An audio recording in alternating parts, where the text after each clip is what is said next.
Hi everyone, my name is Miss Walsh and I teach at Emerson Elementary School in Oakland.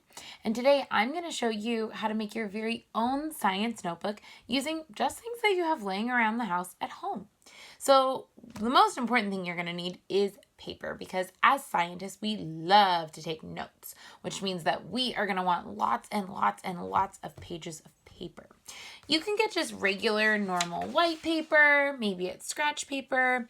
If you want a pretty color, maybe you might want to grab a different color paper. I definitely recommend cardstock for your cover if you happen to have that. So the first way we're going to make this book is to make one that's just a big normal 8.5 by 11, same size as a piece of paper kind of book. And all you want to do is punch 3 holes, either using a 3-hole punch or a little 1-hole punch, or if you don't have those, you could ask your grown-ups to use some scissors. It works, but don't try it yourself.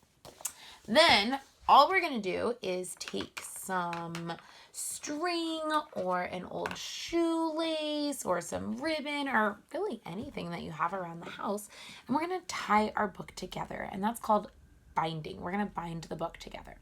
What I want you to do is I want you to tie a knot on one end of your string.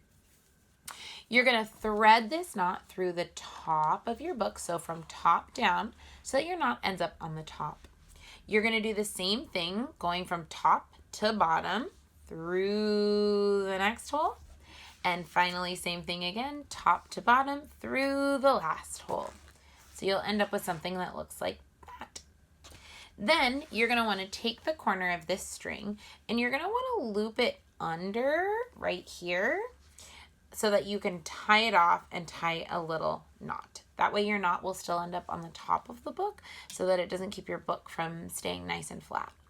And when you do this, you want to make sure that you leave a little bit of room. So don't tie your strings too tight, because you want to be able to flip the pages of your book, open and close. And if you make your string too tight, it's not going to open and close quite as well.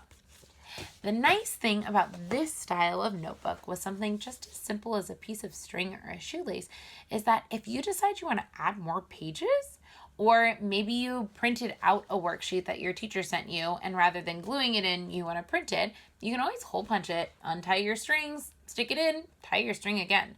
So this is a book that you can really add to a lot and make your cover super fun. Okay, if you want to learn how to make a smaller size book, stay tuned for the next video.